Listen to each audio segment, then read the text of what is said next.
Good morning. How are you today? I'm better. About halfway home, I guess. Who's ready to have a cup of Joe? I'm such an idiot. Hope you had a great day yesterday. And I hope you have a great one today. Just still have that rock in my face here. Yeah, if you've ever had one of these headache type things, it's all in the front of your face, man. And but you can hear my voice; it's draining, so that's good. That is a good thing. Still going to get tested today, though, just to make sure. Anyway, laying around yesterday, got to think about a couple things. Lucky you. Man, I saw a couple things yesterday about how people identify, and how, because of how we identify, the difficulty of making connections to other people, which is a big part of some of the social unrest today, because people identify through their politics, and that's the most important thing to them, which is fine. Knock yourself out. And other things, right? Race, gender, your job. I identify as a musician. I'm the most important thing is to be a musician. Okay, that's cool too. I mean, I used to do that.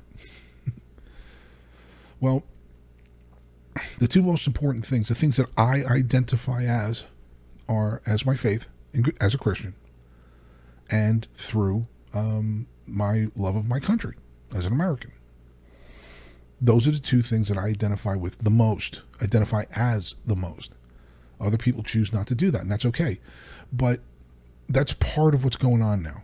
Now, we start talking about identity and building connections in order to sort of bridge the gap, at least in some way, so we can get back to the center of the road, because we're swerving. Swerving's not good. Okay, let me start with this, and I do have some notes. If you don't mind, I'm going to look at it. How I identify is my business. How you identify is your business. I would never, ever walk up to somebody and say, well, you should identify as... Free will. People do what they got to do. But how I identify is my business, and no one's changing it.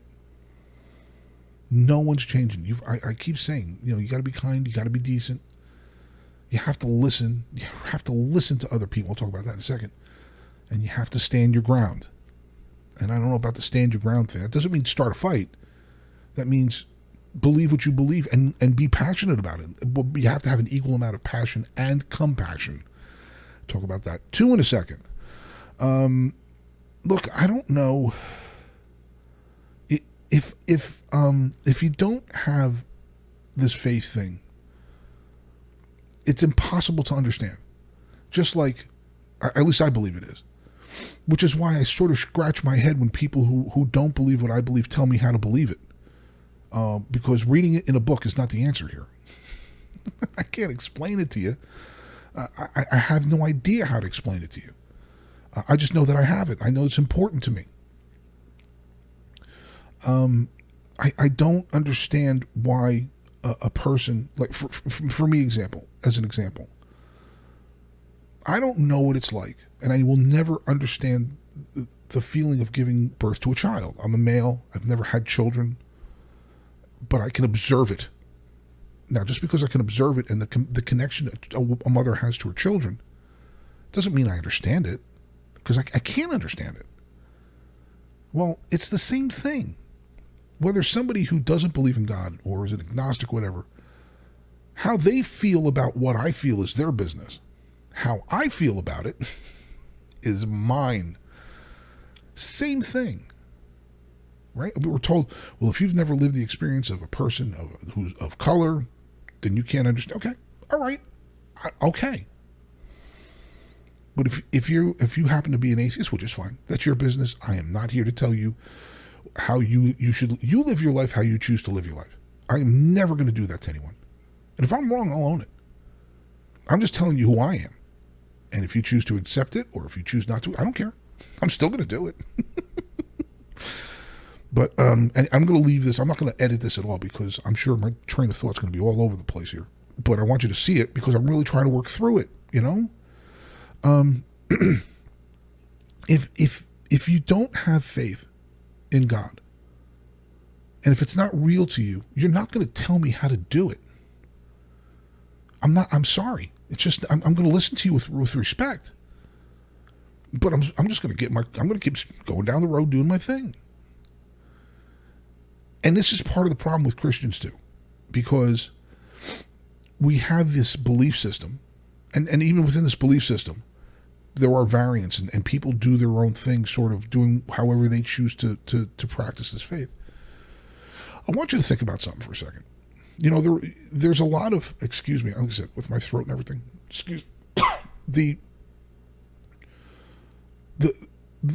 when a person who is not part of this faith has had their lives sort of hampered, and what they want out of life hampered because of Christians, regardless of how we feel it's right or wrong, that doesn't mean that they're not pissed off about it. And I respect that. I really do. I understand that. When I see the vitriol, certainly going back 30, 40 years ago, towards people in the LGBTQ community, well, what are they supposed to do? Just forget it? Okay? No connection, no identifying, we didn't choose to say, all right, look, let's talk. All we did from our side was, you're bad. Who the hell are we to tell anybody that we're bad, that anybody's bad? Who? You're familiar with the 7 deadly sins. How many of them do you have in your life? I know I've got a couple, at least. So if who am I to judge anybody? And if I create laws to hamper somebody else who doesn't share my faith to live the life that they want to live, they're supposed to be okay with it? Are you nuts? That's not how this goes. You show me in the New Testament where Jesus says, all right, I want you to go out there and I want you to pummel people with laws, and if they don't do that, and I want you to pummel them and shame them and be... Where? See, you educate me on this. My understanding is that I'm commanded to love others. That's about it. Maybe I'm wrong. Educate me. Tell me where I'm wrong. So if they're mad, and these people are in their 50s now, and people used to use race, whether we want to, as a cudgel too, as it came to faith. We want to sort of cover our eyes and pretend that didn't happen. Come on, it did. So now people are still pissed off, and we're like, oh no, don't you understand? No, not from their perspective. We don't get to judge their response to our nonsense. We don't get to judge their response to our nonsense. All we're supposed to do is love others, right? So who created the disconnect there? Them? Sounds like we did it, because you can't legislate compassion. You can't. There's no such thing. All laws do are coerce people into following them through penalties. But people in some power that's been given to them say you can't do that, and if you do that, here's the penalty for it. That's all law is. It's nothing more. There's no compassion in it. And let me get to that. So yeah, I'm scolding Christians right now. I'm scolding myself when I say that. So now, let's talk about that for a second. Passion and compassion. It has to be an equal combination of both. You can't connect to people, and you can't reach out to people and connect to them if you're not showing compassion and all you're showing is passion. You want to know who's a great example of that? The last president. I've never been a Donald Trump fan. I never will be a Donald Trump fan. Passion all day long. He believes what he believes, and he's going to stick it in your face and tell you exactly what he believes. Compassion? Come on. No. This is a prideful man who needs to win every argument. He needs to be the biggest kid in the room. He needs to be the last voice heard. He needs to be loved, maybe even worshipped. Come on, man. I'm sorry. This is why, if I never hear this man's voice again, well, I'm good. Passion and compassion. And you know what that compassion means? Compassion towards people that don't agree with you sometimes. Show me where it says in the New Testament, Jesus says, those people that don't agree with you, man, beat them with a shovel. It's all good. I don't see that anywhere. I don't see it. I do see love others. That's what I see. Thankfully, the Lord gave me a heart to do that. I'd like to think that I've made a ton of mistakes, man. Ooh, and there is red in my ledger that I need to deal with and accept because of choices that I made. Let me give you an example of one that I made fairly recently that's really on me. And I'm going to say it openly. I don't know if any of the guys and gals watch this. I started a drumline here in Louisville, and for the soccer supporter thing, call it the Groove Machine. Some people had pushback, or don't call it anything. And I was like, no, give it its own identity because it adds another layer to the culture. And I was right. But maybe that was even a little too prideful. But anyway, long story short, I'm not going to get into what's the hows, the wheres. I sort of dropped a pipe bomb in this message group that we have about how I felt about a couple things and what I felt needed to happen in the future. A lot of passion, zero compassion. Zero. And I went to bed woke up in the morning feeling bad about it. Now, I tried to make restitution in my own way. I said, look, whatever it was, let's just say I decided to, I chose to try and make amends the best I could. Now, some people may accept it, some won't. That's on me. Now, what happened to get there, that's on other people. But how I responded is on me. And I have to accept that. Now, apply that to everything. If I'm constantly sticking my finger in your face and judging you and telling you how bad you are and how awful you are, and this is why you should do this based on because of love? What? No. Now, getting into a sermon, I really didn't want to do that because I'm not a preacher.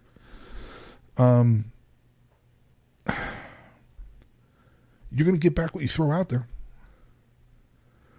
And that's how you build these connections. This is when identity doesn't have the same sort of allure, because it does right now. And ask yourself why. Maybe because of the absence of that presence that's in my heart. Now, that's on other people. Right? The people have choices they make on a daily basis. And like I said, I'm not judging anybody. I refuse to judge people. Okay? I am not standing in judgment of other people. I don't want that being meted back at me. We know what that is, right? Love others. Everything else is going to work itself out the way it's going to work itself out based on the choices that every other individual makes. And like I said, thankfully, I just have a heart to care about people. If that's the greatest gift I've ever gotten. I can't explain it. I wish I could. I mean, I don't know, man.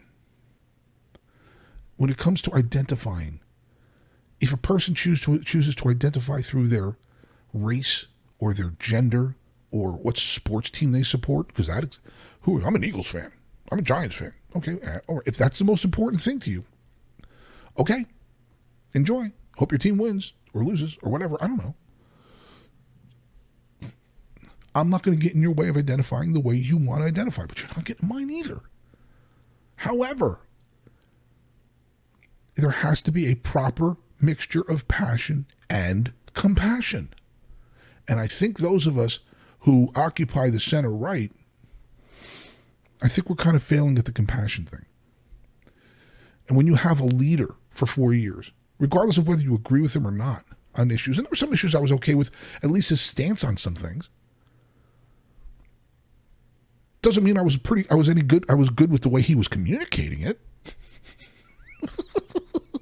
Are you kidding me? Seriously, where was the compassion? All I saw was a guy that needed to win a fight.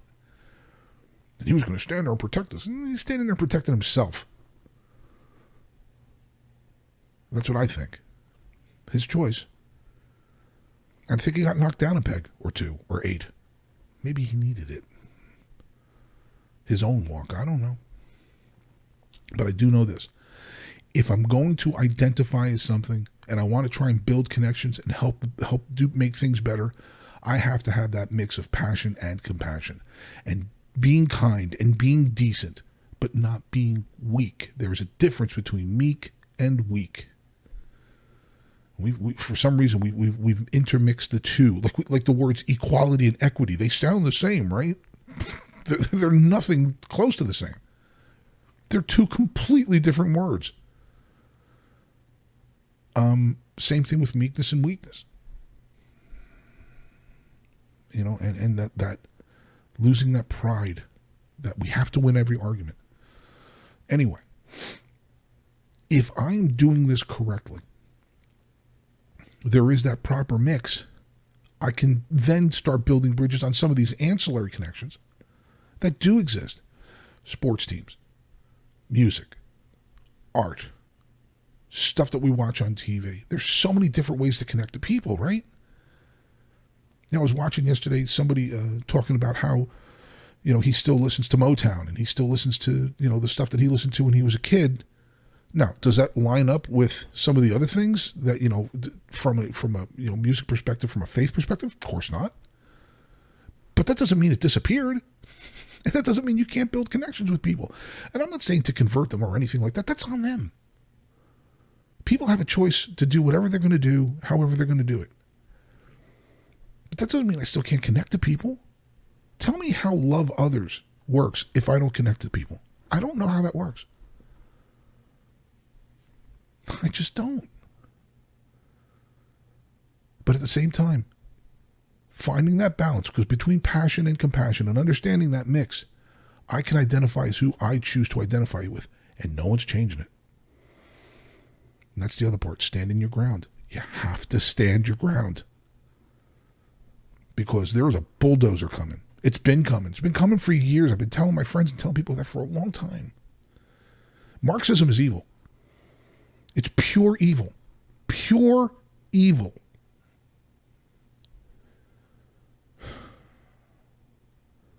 To think that dividing people into classes and setting one against the other and assuming that just because I'm going to attack that other group, I'm going to get theirs, and then the government, these people that we put in power, are going to give me mine? People that are obsessed with power? What kind of person understands? How does that make sense? How? Anyway, we talk about going off on a tangent. Be kind. Be decent. Listen. Stand your ground.